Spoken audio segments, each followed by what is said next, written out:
Hi friends, ನಮಸ್ಕಾರ. ಇವತ್ತು ನಾನು ಚಪಾತಿಗೆ ಮ್ಯಾಚ್ ಆಗೋ ಥರ ಬೆಂಡೆಕಾಯಿ ಗೊಜ್ಜನ್ನ ತೋರಿಸ್ತಿದ್ದೀನಿ. ಹೇಗೆ ಮಾಡೋದು ಅಂತ ನೋಡ್ಕೊಬಾರ್ದು ಬನ್ನಿ. ಮೊದಲು ಬೆಂಡೆಕಾಯಿನ ಚಿಕ್ಕದಾಗಿ ಸ್ಮಾಲ್ ಪೀಸಸ್ ಆಗಿ ಹೆಚ್ಕೊಂಡು ಒಂದು ಬಾಣಲಿನಲ್ಲಿ ಸ್ವಲ್ಪ ಎಣ್ಣೆ ಹಾಕ್ಕೊಂಡು ಹಚ್ಚಿರೋ ಬೆಂಡೆಕಾಯಿನೆಲ್ಲ ಹುರ್ಕೋಬೇಕಾಗುತ್ತೆ ನೀಟಾಗಿ. ಅದು ಫುಲ್ಲು ಚೆನ್ನಾಗಿ ಫ್ರೈ ಆಗಬೇಕಾಗುತ್ತೆ.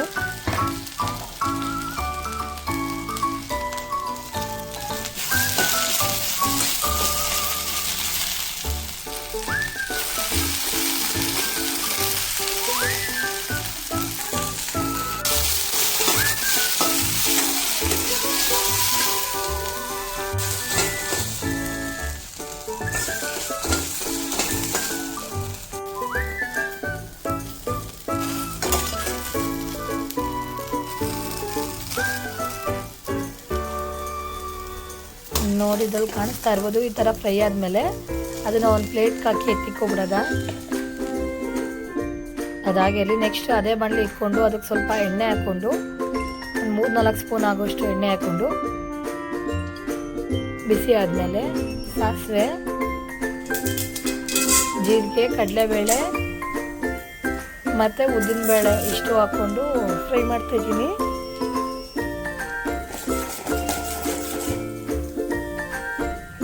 ನೆಕ್ಸ್ಟ್ ಇದಕ್ಕೆ ಒಂದು 3-4 ಹಸಿರು ಮೆಣಸಿನ್ಕಾಯಿನ ಹೆಚ್ಚಿ ಹಾಕ್ಕೊತಾ ಇದ್ದೀನಿ. ಅದ್ರ ನೆಕ್ಸ್ಟು ಅದಕ್ಕೊಂದು ಈರುಳ್ಳಿನ ಸಣ್ಣದಾಗಿ ಹೆಚ್ಕೊಂಡು ಹಾಕ್ಕೊತಾ ಇದ್ದೀನಿ. ನೀಟಾಗಿ ಫ್ರೈ ಮಾಡ್ಕೊಳ್ಳೋದ. ಆದಮೇಲೆ ಒಂದು ಟೊಮೊಟೊನ ಸಣ್ಣಗೆ ಹಚ್ಬಿಟ್ಟು ಅದನ್ನು ಕೂಡ ಹಾಕ್ಕೊತಾ ಇದ್ದೀನಿ. ಅದನ್ನು ಕೂಡ ಫ್ರೈ ಮಾಡ್ಕೋಬೇಕಾಗುತ್ತೆ.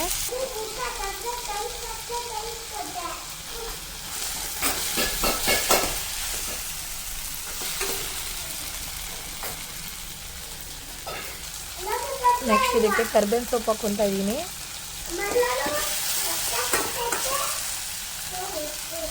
ಚೆನ್ನಾಗಿ ಫ್ರೈ ಮಾಡಿಕೊಂಡು ನೆಕ್ಸ್ಟು ಸಾಲ್ಟ್ ಹಾಕ್ಕೊತಾ ಇದ್ದೀನಿ. ಇದಕ್ಕೆ 1 ಸ್ಪೂನು ಇದನ್ನು ಕೂಡ ಫ್ರೈ ಮಾಡಿಕೊಂಡು ನೆಕ್ಸ್ಟು ಬೆಂಡೆಕಾಯಿ ಹಾಕ್ಕೊತಾ ಇದ್ದೀನಿ. ಬೆಂಡೆಕಾಯಿ ಹಾಕ್ಕೊಂಡು ಚೆನ್ನಾಗಿ ಫ್ರೈ ಮಾಡ್ಕೊಳ್ಬೇಕು. ಮತ್ತು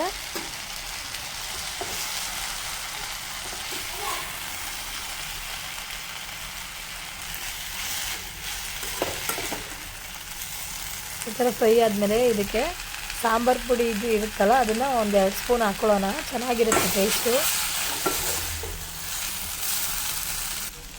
ಇನ್ನೇನು ಬೇಕಾಗಲ್ಲ ಇದಕ್ಕೆ, ಅಷ್ಟೇ.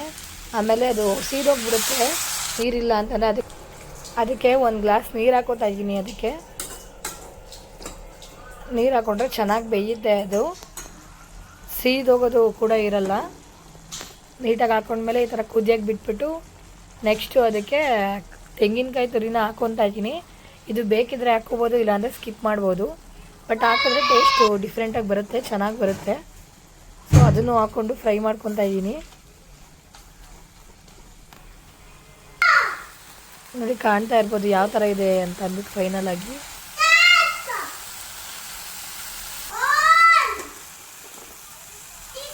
ಚೆನ್ನಾಗಿರುತ್ತೆ ಚಪಾತಿಗೆ ಇದು taste.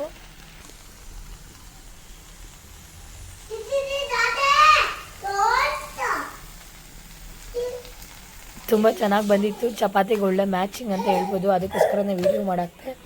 So thank you friends. Thank you for watching my video. Thank you.